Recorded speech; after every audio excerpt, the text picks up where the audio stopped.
দুই দিনের রাষ্ট্রীয় সফর শেষে শুক্রবার রাতে নয়াদিল্লি ত্যাগ করেছেন রাশিয়ার প্রেসিডেন্ট ভ্লাদিমির পুতিন। এর আগে বৈঠক করেছেন প্রধানমন্ত্রী নরেন্দ্র মোদীর সঙ্গে।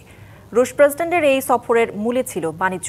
এ সময় $100 বিলিয়ন বাণিজ্যিক লক্ষ্যমাত্রা নিয়ে 5 বছরের অর্থনৈতিক কাঠামো সই করেছে দুই দেশ। তবে ঘোষণা আসেনি কোনো প্রতিরক্ষা চুক্তির।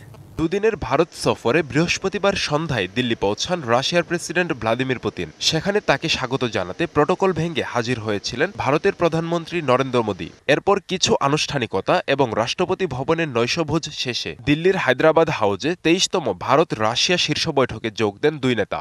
এ সময় দুদেশের মধ্যে যেসব চুক্তি হয়েছে তার মধ্যে রয়েছে রাশিয়া ভারত অর্থনৈতিক সহযোগিতা কর্মসূচি, গুরুত্বপূর্ণ খনিজ ও সাপ্লাই চেইন সংক্রান্ত চুক্তি, পাশাপাশি রাশিয়ার কালুগা অঞ্চলে একটি যৌথ ফার্মাসিউটিক্যাল কারখানা নির্মাণের চুক্তি। অন্যান্য বিষয়ের মধ্যে এসেছে তেলের প্রসঙ্গ। রাশিয়া জানিয়েছে তারা ভারতে নিরবচ্ছিন্নভাবে জ্বালানি সরবরাহ করবে। যুদ্ধবিমান কেনা কিংবা S-400 নিয়ে আসেনি কোনো ঘোষণা। তবে জাহাজ নির্মাণ শিল্প ও বেসামরিক পারমাণবিক শক্তি নিয়ে চুক্তি হয়েছে।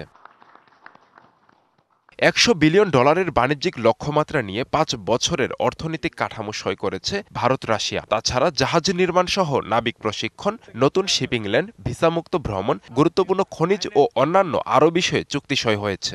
নতুন এবং ফিরে আসা গ্রাহকদের জন্য নগদে চলছে ক্যাশব্যাক সহ প্রতিদিন হাজারো উপহার জেতার সুযোগ। হবে আশা আর ফেরা, সারপ্রাইজ সেরা। প্রতিরক্ষা খাতে বড় কোনো চুক্তি না হলেও ভারতের প্রতিরক্ষা ব্যবস্থায় রাশিয়ার প্রভাব অটুটি থাকছে। প্রতিরক্ষা সম্পর্কও থাকছে অব্যাহত। আব্দুল্লাল মারুফ, ডিবিসি নিউজ ডেস্ক।